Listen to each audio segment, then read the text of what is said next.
कारगरी देने को तू तैयार है, जो न मांगे उससे तू बेजार है। আল্লাহ তাআলা বান্দা বলে ডাকলেন, আরো মায়া লাগায় বললেন আমার বান্দা। বান্দাটাকে আমার বলার কারণ, আল্লাহ পাক আমার বান্দা বলার কারণ হলো আল্লাহ বেশি মোহাব্বত করেন এই বান্দাকে। আর কোন প্রাণীকে আল্লাহ এত বেশি মোহাব্বত করেন না, ফেরেশতাকে এত মোহাব্বত করেন না, বান্দাকে যত মোহাব্বত করেন। সূর্যকে বানাইছেন, চন্দ্রকে বানাইছেন, আসমান জমিনকে বানাইছেন। আল্লাহ কিন্তু বলেন না আমার সূর্য, আমার চন্দ্র, আমার জমিন, আমার আসমান।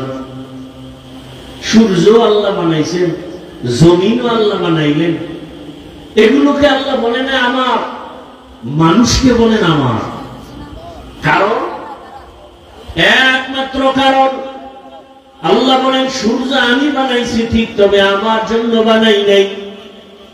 চন্দ্র আমি বানাইছি ঠিক, তবে আমার জন্য বানাই নাই। জমিন আমি আল্লাহ নিজে বানাইছি, তবে আমার জন্য আমি সৃষ্টি করি নাই।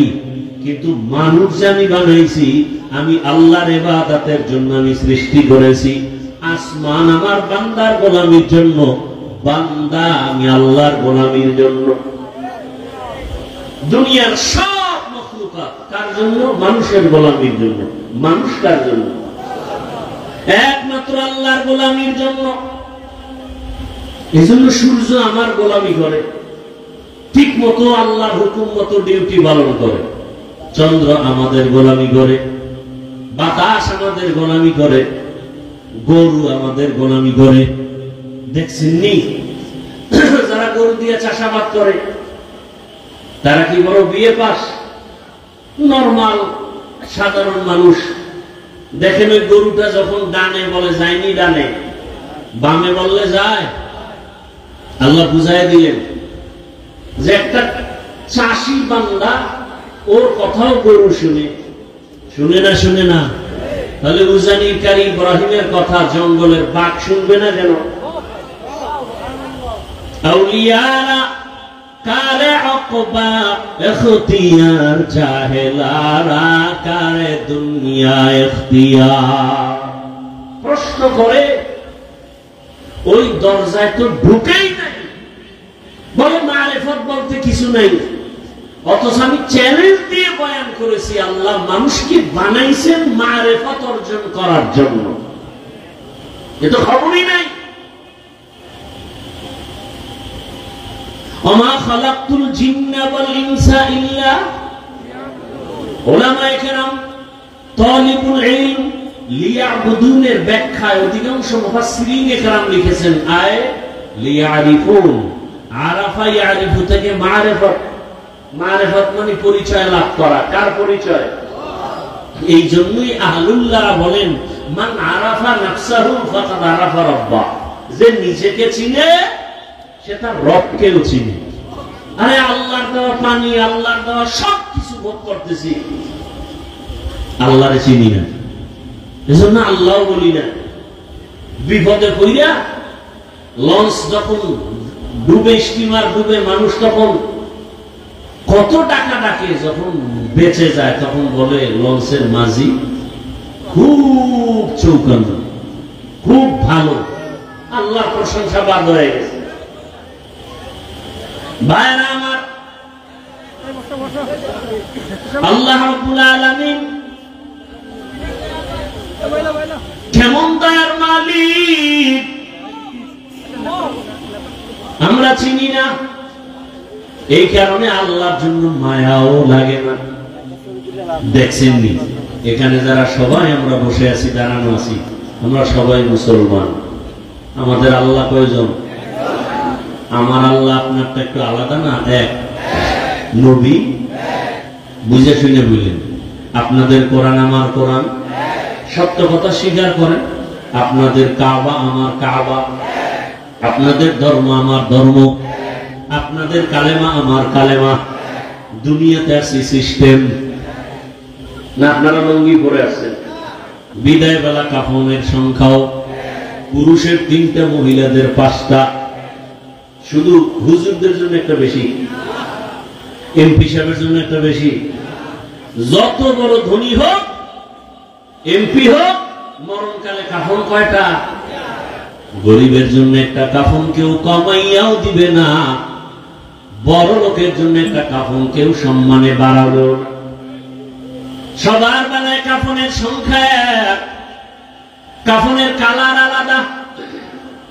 কি চরমনাই যারা করে তাদের কাফনের কালার একরকম, যারা তাবলীগ করে তাদেরটা আর এক রকম। কি না এক? কি কালার বলেন? সবার কালার সাদা। এরপরও কালার নিয়েও কিলেকিলি চলেনি কুমিল্লায়, চলে না? কালো, সবুজ, সাদা নিয়ে কত কিলেকিলি। মরণকালে সকলের কাফনের সংখ্যা এক, কালারও এক, কবরের সাইজ একটু আলাদা না, তাও এক। কবরের মধ্যে রাখার পরে প্রশ্ন করার জন্য ফেরেশতা আসবে। কয়টা প্রশ্ন? তা কি আলাদা না এক? রবের পরিচয় দাও, ধর্মের পরিচয় দাও, রাহমাতুল লিল আলামিনের পরিচয় দাও। কে ধনী, কে গরিব, কে আলেম, কে মূর্খ, কে টাকাওয়ালা, কে গরিব। কাফনের মধ্যে ঢুকার পরে কাফনে লেখা থাকবে বড় লোকের লাশ, বড় হুজুরের লাশ, এমপি সাহেবের লাশ। কবরে যাওয়ার আগেই মাস্তানি শেষ। কোটি টাকার মালিক দেখো, অভাব হয় না দূর, গরিব ঘুমায় আরাম করে মনটা বাহাদুর। ফেরাউনের লাশটা দেখো মিশর জাদু ঘরে, খায় না মাটি, পোকা মাছি সবাই ঘৃণা করে। হৃদয়ে থাকিবে যার নম্রতা সাদা, রহমত আসিবে সেথা প্রভুর আদা। বড়র বাড়াই থাকলে দিলে রহমত আসবে না, নিজেকে নিজে ছোট মনে করিও সদা। উঁচু জমিন থেকে পানি নিচু জমিনে যায়, তেমনি খোদার রহমত আসে নম্রতা হৃদয়। ভোগবিলাসের বাড়ি গাড়ি পরে রবে সব, থাকতে সময় স্মরণ করো আল্লাহ আমার রব। কবরের সাইজ এক, কবরের প্রশ্ন 3টা এক। এখন ওই 3 প্রশ্ন সবার বেলায় এক। আমাকেও একই প্রশ্ন, আপনাকেও একই প্রশ্ন, ইমামকে, মুক্তাদিকে, ডাক্তারকে, রোগীকে, সবার বেলায় একই প্রশ্ন। আবার দেখছেননি কারবার কি? দুনিয়ার ছেলে মেয়েরা পরীক্ষা দিবে, প্রশ্নপত্র ফাঁস করা যাবে না। প্রশ্নপত্র যদি ফাঁস হয়ে যায়, সংশ্লিষ্ট যারা তাদের চাকরি থাকবে না। কিন্তু আল্লাহর নিজাম কি, নিয়ম কি?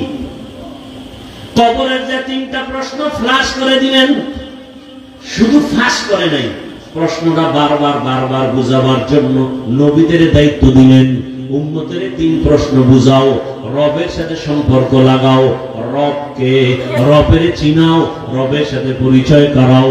নামাজে দাঁড়ায় জানো রব্বানা লাকাল হামদ বলে রবের সাথে পরিচয় হও। বান্দারে কে বানাইছে, কে বৃষ্টি দেয়, কে বৃষ্টি বন্ধ করে, তারে ভালো করে চিনাও। যদি চিনতে পারে, কবরে যাইয়া প্রশ্ন করা মাত্র বলবে রব্বি আল্লাহ, আমার রব একমাত্র আমার আল্লাহ। ধর্মটারে চিনাও, ইসলাম একমাত্র ধর্ম, আর কোন ধর্ম নাই। আল্লাহর কাছে একমাত্র ধর্মের নাম কি?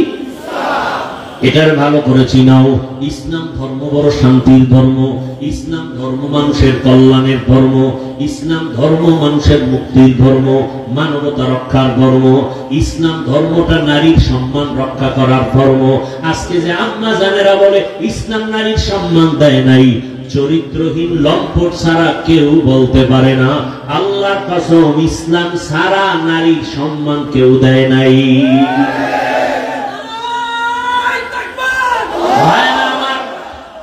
ইসলামটাকে এখনো চিনি না, ইসলামটাকে কেউ কেউ চিনাইছে, এটা বড় বোঝা। অথচ ইসলাম এতটা সব, এতটা মহব্বতের, এতটা আপন যে অন্য ধর্ম পালন করতে কষ্ট, ইসলামে কোনো কষ্ট নেই। এত সুন্দর ধর্ম। দেখেন এখানে এসে যে একটা মগ আছে না, এক মগ পানি বা একটা বোতল এখানে আছে, পানির পিপাসা আপনারও লাগতে পারে, আমারও লাগতে পারে।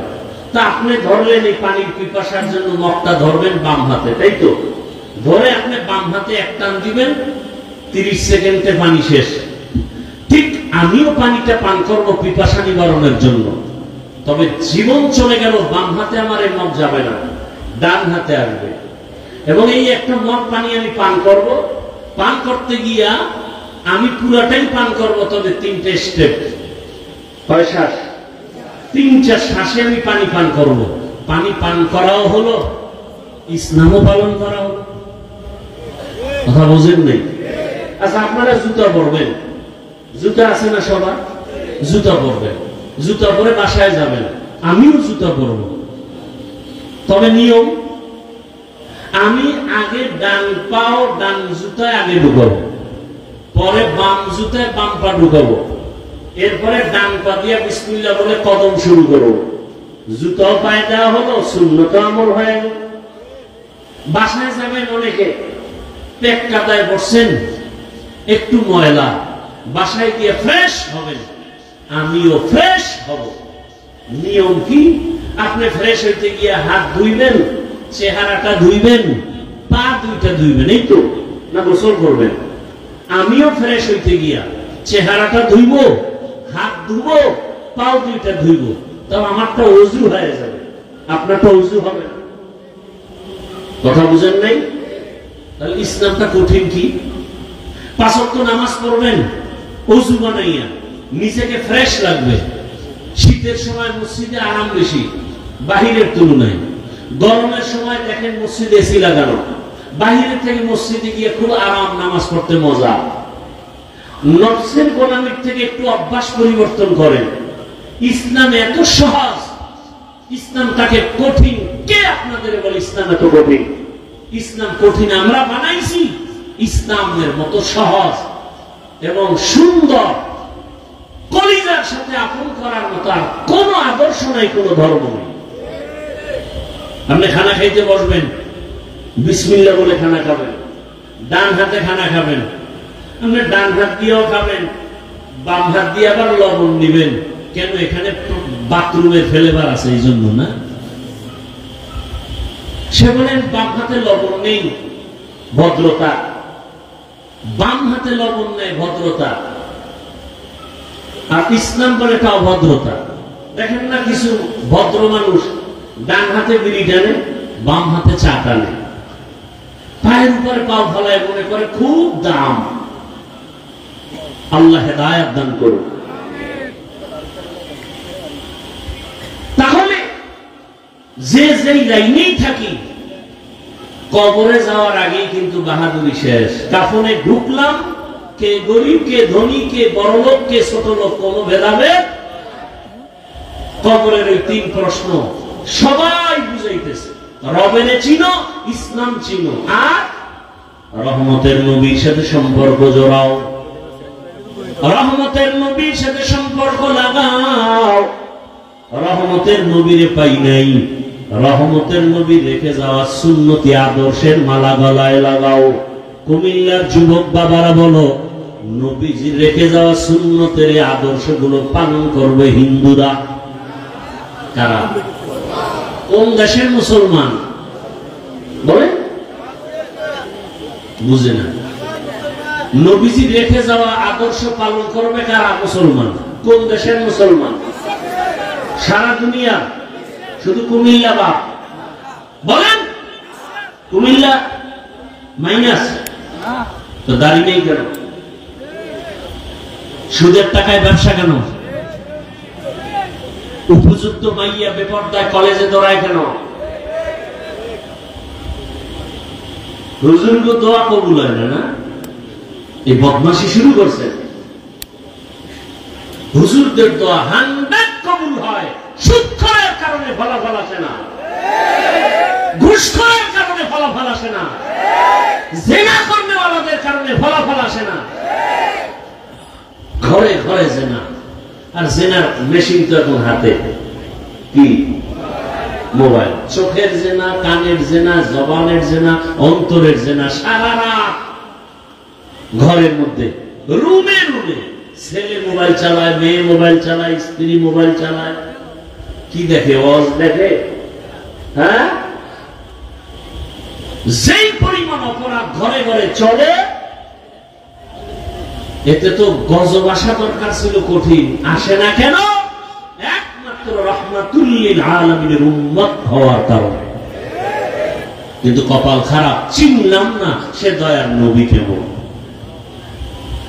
উম্মতের কান্ডারি নবী,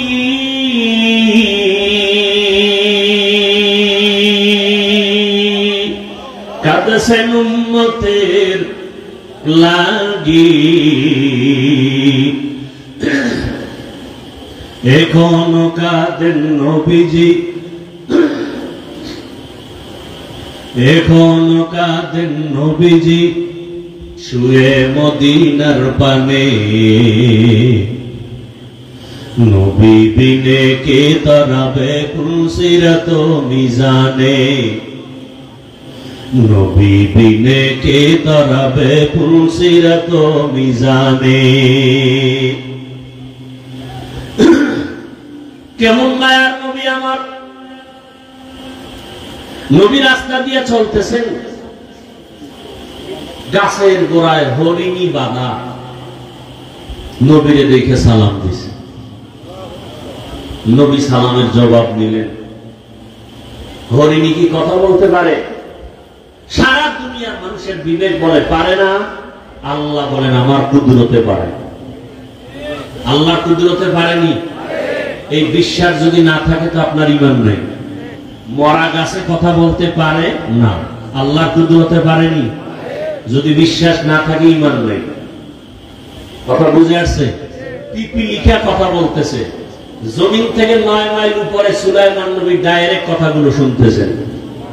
কার কুদরত? জোরে বলেন।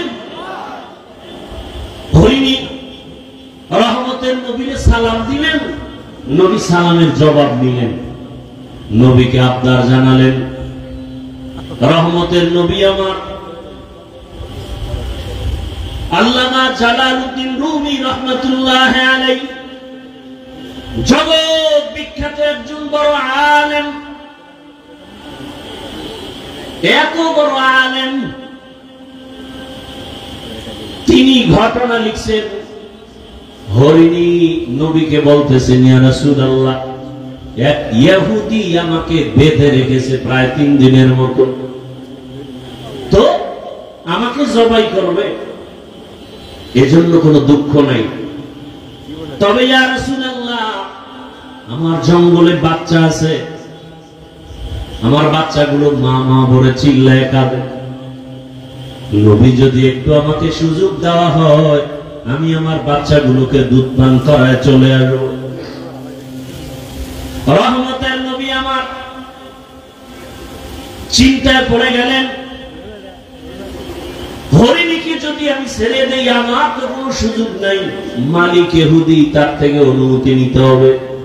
তাহলে ইহুদির বাড়ি যাব। আমি রহমতের নবী, ইহুদির বাড়ি কেমনে যাই? আল্লাহর হুকুম, রহমতের নবী ইহুদির বাড়ির দরওয়াজায় দাঁড়াইয়া ডাক দিয়া বলে, ইহুদি ভাই, কে তুমি? বলে, আমি আব্দুল্লাহর সন্তান মুহাম্মদ সাল্লাল্লাহু আলাইহি ওয়াসাল্লাম। কেন আসছো? বলে, জঙ্গলের কিনারায় হরিণী বাঁধা, একটু যদি ছেড়ে দাও, বাচ্চাকে দুগ্ধ পান করায় আবার চলে আসবে। ইহুদি কয়, আব্দুল্লাহর ছেলে মুহাম্মদকে সবাই পাগল বলে, আসলেই তুমি পাগল। কারণ বাচ্চাটা হরিণী ছেড়ে দিব, বাচ্চাকে দুধ পান করে আসবে, এটা কেমন কথা? রহমতের নবী বলেন, ইহুদি ভাই, যদি ফেরত না আসে হরিণী, তুমি সেই ছুরিটা নিয়ে হরিণীটাকে জবাই করবা। ওই ছুরি নিয়ে দাঁড়াও, আমি গাছের গোড়ায় দাঁড়িয়ে আছি, টাইম মতো যদি হরিণী না আসে ওই ছুরিটা আমি মুহাম্মদের গলায় লাগায় দিই। কেমন রহমতের নবী আমার! একটা হরিণীর জন্য কি মায়া রহমতের নবীর অন্তরে। রহমতের নবী কাউকে বেতের বাড়ি দিতে হয় নাই। 13 বছরের মেহনতে বড় বড় বেঈমান কালেমার পতাকা তলে আসছে। এমন ভাবে আসছে আল্লাহ নিজে জান্নাতের টিকিট পাঠায় দিয়েছেন দুনিয়াতে জিন্দা হালাতে। কয়জনের নামে? 10 জন সাহাবা। এর মধ্যে প্রথম কে বলেন না কেন? আবু বকর। দ্বিতীয় কে? ওমর। এক একজনের ঘটনা যদি বলতে থাকি, কে আবু বকর, কে সে ওমর। সমস্ত নবী রাসূল আমার আল্লাহ তাআলার আশিক, আর একমাত্র আমার আল্লাহ হলেন রহমতের নবী মুহাম্মদের আশিক। সব নবী রাসূল কার আশিক? আল্লাহ কার আশিক? মুহাম্মদের আশিক। ঠিক তেমনি ভাবে সমস্ত সাহাবা রাসূলের আশিক, একমাত্র রাসূল শুধু ওমরের আশিক। সুবহানাল্লাহ। না রাসূল কার আশিক? ওমরের। ওমরের জন্য নবীর চোখে পানি। হে মালিক, তুমি ইসলামের জন্য ওমরকে কবুল করে নাও। আল্লাহ এমন ভাবে কবুল করেছেন, 27 বছর মাত্র বয়স ওমরের। তরবারি নিয়ে দৌড়ায় নবীকে জবাই করবে। কত বছর বয়স? জবাই করতে আসিয়া তরবারিটা ফালাইয়া এমন ভাবে নবীর কদমে আসলো, কালেমা রশি লাগাইয়া রহমতের নবীর হাতের সাথে হাত লাগাইয়া এমন একটা পাওয়ার ওমরের মধ্যে এসে গেল। এখন ওমর যেই রাস্তা দিয়ে চলে শয়তান ওই রাস্তায় চলে না। ওই ওমরের আল্লাহ এমন পাওয়ার দিছে যে এখনো ওমরের নাম শুনলে কেমন জানি একটু ভয় ভয় লাগে। হ্যাঁ যুবক, পারলে আমল করিস, আকাম করবি তো আমল দিয়া লাভ কি? এখনো যদি কেউ ঘুমের বিছানায় গিয়া ডান হাতের শাহাদাত আঙ্গুল দিয়া বুকের উপরে লেখে আইন নিমরা ওমর, যতদিন লিখে ঘুমাবে ওর স্বপ্ন দোষ হবে না। তুই যদি আকাম করতে করতে ঘুমাও মোবাইলে, দুনিয়ার সব দোষ তো তোর হয়ে জাগাত মরা উচিত। মুহাম্মদের উম্মত হওয়ার কারণে বেঁচে গেলি, কিন্তু চিনলি না সে মুহাম্মদকে। এমন এতিম নবী আমার,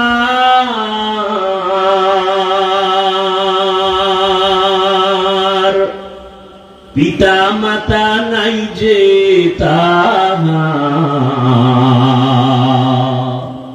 তারপরেও কত মারা মারলো তাকে দুশ্মনে।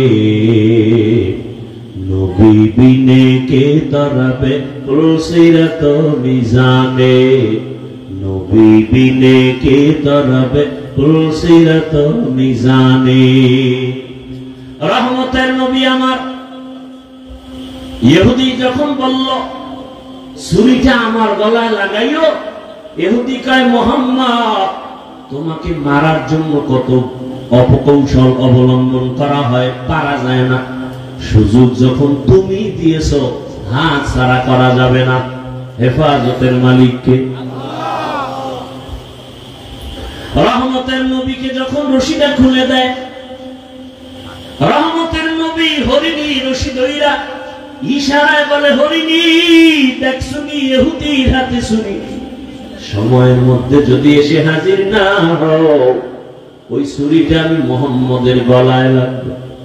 হরিণীটা দৌড় দিয়া জঙ্গলে চলে গেল। বাচ্চাদের ডাকছে, আসো। কণ্ঠ পায় বাচ্চাগুলো জঙ্গলের ভেতর থেকে দৌড়ায়। আল্লামা জালালউদ্দিন রুমি রাহমাতুল্লাহ আলাইহি তিনি ঘটনা লিখেন মাআরিফে মাসনবীর ভেতরে। যখন মা একটা চিৎকার দিছে, বাচ্চাগুলো আইসা মায়ের কাছে মাথা নত করে চোখের পানি ছেড়ে বলে, মা তুমি এতদিন আসো নাই, মা মা করে চিল্লাইলাম, এখন তুমি হঠাৎ করে আসলা, তার কারণটা কি, কেমনে?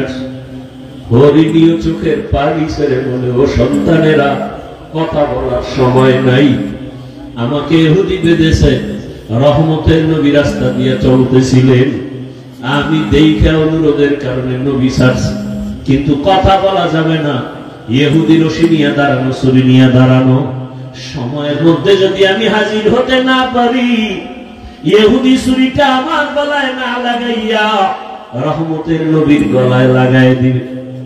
বাচ্চাগুলো চিল্লায়, কয়, মা যে এত দয়া তোমাকে করছে, তারে একটা নজর না দেখা দুধ আমরা কোনদিন পান করব না, চলো তারে একটা নজর দেখবো, কেমন বাবার নবী। হরিণীও দৌড়ায়, বাচ্চাগুলো দৌড়ায়, আমার নবীকে দেখবেন, কেমন মায়ার নবী আমার। হরিণী যার দ্বারা এত উপকৃত হলো, বাচ্চাগুলো আইসা নবীর সামনে সময়ের আগে হাজির, হরিণীও হাজির, মাথা নত করে সালাম দিল।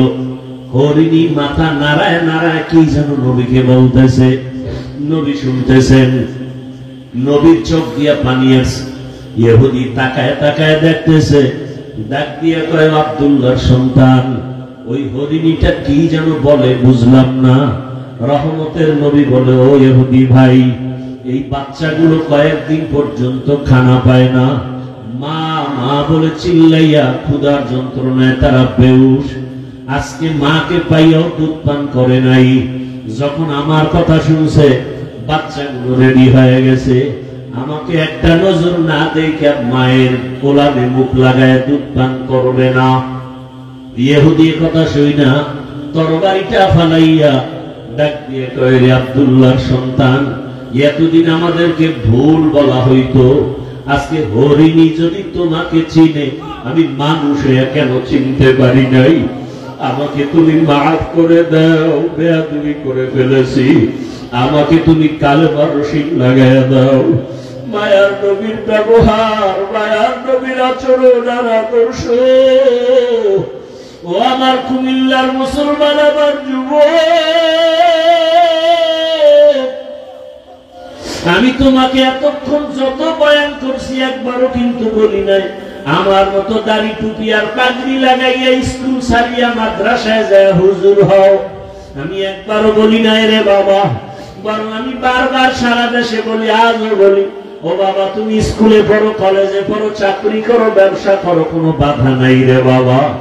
তুমি ডাক্তার হও, ইঞ্জিনিয়ার হও, প্রফেসর হও, তুমি এমপি হও, মন্ত্রী হও, ডিসিএসপি যাই হও না কেন, কোনো বাধা নাই। তবে ওখানে থাইকা আমার রসুলের মহব্বত অন্তরে জমা করো, 5 ওয়াক্ত নামাজ আদায় করো। তোমার মতো কত RAB, army, police, BDR, MP, মন্ত্রী, কত চেয়ারম্যান, কত ডিসিএসপি, কত ওসি, কত ব্যবসায়ী, ধনী মানুষ, নামাজি অভাব নাই। ও যুবক বাবা, তোমার মতো কত যুবক স্কুলে পড়ে, নামাজ পড়ে, তুমি কেন পারো না? তোমার মতো কত যুবক রাস্তায় গাড়ি চালায়, নামাজ ছাড়ে না। ওই সারা রাত রিক্সা চালাইয়া ওই সেজদায় গিয়া কাঁদে, ও মালিক অল্প কামাই করি, তুমি বরকত দিও। ঢাকা কলেজে গিয়া দেখো, তোমার মতো কত ছেলেরা কলেজে ক্লাস করে, দাড়িওয়ালা, মাথায় পাগড়ি লাগানো। তুমি নিজের বিবেকটাকে জিজ্ঞাসা করো, তুমি কেন পারবা না? আমার মাওলাকে কি তুমি মিথ্যা মনে করেছো? আল্লাহর কোরআনটাকে মিথ্যা কি মনে করেছো? যদি মিথ্যাই মনে করো, প্রমাণ দাও, এখন দাড়ি কেটে ফেলবো, আর নামাজ পড়বো না, আর আল্লাহর পক্ষে কথা বলবো না। কিন্তু আজ পর্যন্ত কেউ পারে নাই, কিয়ামত পর্যন্ত কেউ পারবে না। বরং তোমার পায়ে হাত রেখে বলি, আমিও তো তোমার মতো একটা যুবক সন্তান। আজকে যদি আমি টুপি দাড়ি ছাড়া চলতাম, প্যান্ট শার্ট পরিয়া মাস্তানি করতাম, সন্ত্রাসী করতাম, কেউ বাধা দিত না। ও বাবা, তোমার মতো যদি আজকে গুনার পথে দৌড়াইতাম, পার্কে দৌড়াইতাম, কেউ বাধা দিত না। কিন্তু এই টুপি মাথায় দেই কত কষ্ট, দাড়ি রাখি কত মানুষ কত খারাপ কথা বলে। মাদ্রাসায় পড়েছি, কওমি মাদ্রাসায় কত গালি শুনলাম। আল্লাহর বান্দা, তাবলীগ করি, পীরের কাছে যাই, কত বাজে কথা শুনি। এরপরেও কেন দাড়ি ফালাই না, টুপি ফালাই না, নামাজ ছাড়ি না, বরং তোমাকেও পাও ধরে ধরে বুঝাই, বাবা আসো, আল্লাহর ঘরে গিয়ে সিজদা দাও, মা বাবার দোয়া দাও, উলামায়ে কেরামের দোয়া নাও, শিক্ষকের দোয়া নাও। কেন রে বাবা? একমাত্র কারণ আমার মাওলার কোরআন সত্য, আমার আল্লাহর কোরআনে যা বলা আছে তাও সত্য। ইন্নাল আবরারা লাফি নাঈম ওয়া ইন্নাল ফুজ্জারা লাফি জাহিম। নেক আমলওয়ালারা জান্নাতের পথিক, গুনাহ যারা করবে তারা জাহান্নামের পথিক। জান্নাতটা কেমন আরামের জায়গা তাও আল্লাহ বয়ান করেছেন, জাহান্নামটা কেমন ভয়ঙ্কর তাও আমার আল্লাহ বয়ান করেছেন। চিন্তা ভাবনা করে দেখলাম, দুনিয়াতে সূর্যের গরম সহ্য করতে পারি না, ফ্যানের বাতাস এসি চলে তারপরে ঘুমাইতে পারি না, গরম আর গরম। একটা মশায় কামড় দিলে রাতে আর ঘুম হয় না। গুনাহগারের জন্য যে আযাবের কথা আমার আল্লাহ বলেছেন, ওরে ওয়াকুদুহান নাসু ওয়াল হিজারা, ওরে গুনাহ নিয়ে যারা কবরে যাবে, কবরে হাসরে জাহান্নামের আগুন। ওই জাহান্নামের আগুন এত ভয়ঙ্কর, শরীরের যে কোনো জায়গায় লাগা মাত্র কলিজা পর্যন্ত গুনাহ হয়ে যাবে। রহমতের নবী আম্মা জান আয়েশা বলেন, দেখি আমার রূপের মধ্যে বয়ে বয়ে নবী কান্না করে। আমি আয়েশা ভয় পেয়ে গেলাম, আমার কোন বেয়াদবির কারণে নবী কষ্ট পাইলেন নাকি। আমি নবীর কাছে গিয়ে আস্তে করে প্রশ্ন করলাম, ইয়া রাসূলুল্লাহ, আপনি কাঁদেন কেন? আমার কোন বেয়াদবি হয়ে গেছে নাকি? আম্মা জানকে নবী বলেন, আয়েশা কি বেয়াদবি হবে? আম্মা জান বলেন, ইয়া রাসূলুল্লাহ, আমার বয়স কম, অজান্তে না জানি আবার কোন ব্যবহারে কষ্ট পেয়েছেন। কয় না না, তো আপনি কাঁদেন কেন? বলে, রে আয়েশা, আরে আমার হঠাৎ করিয়া দুইটা জিনিসের কথা মনে পড়ে গেল, চোখের পানি আর ধরে রাখতে পারি না রে আয়েশা। একটা হলো, আমার জীবনে একটা দুঃখের সময় ছিল, আমার বংশের লোকেরা এত অত্যাচার করতো, আমার পানি পর্যন্ত দিত না। আমাকে 3 বছর পর্যন্ত শিয়াবে আবু তালিবে গৃহবন্দী করে রাখছে।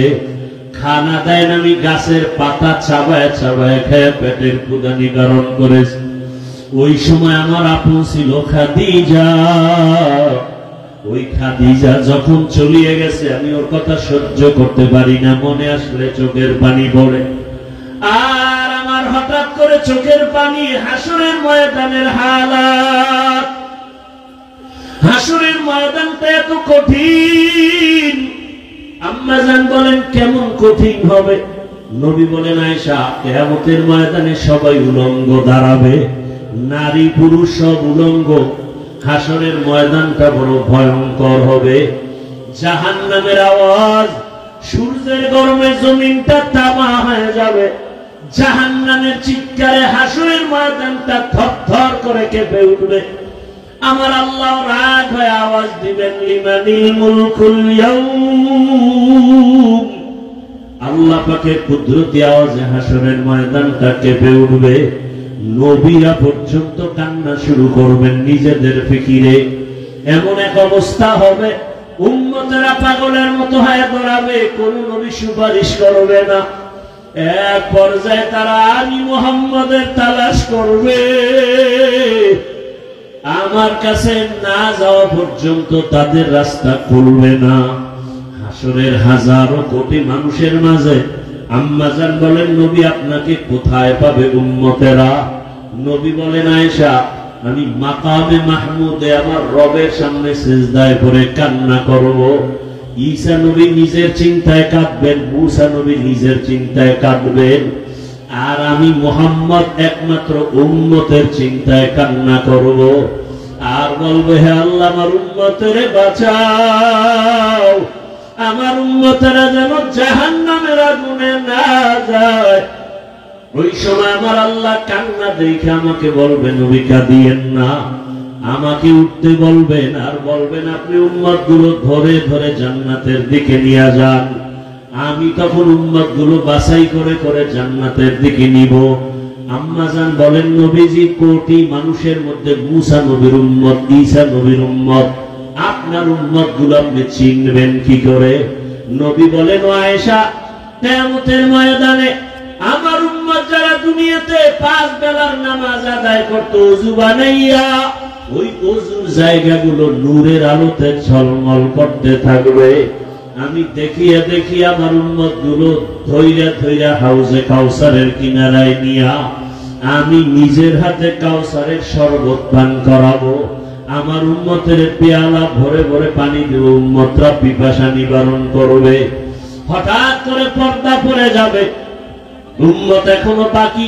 ফেরেশতা পর্দা ফালাইলা কেন?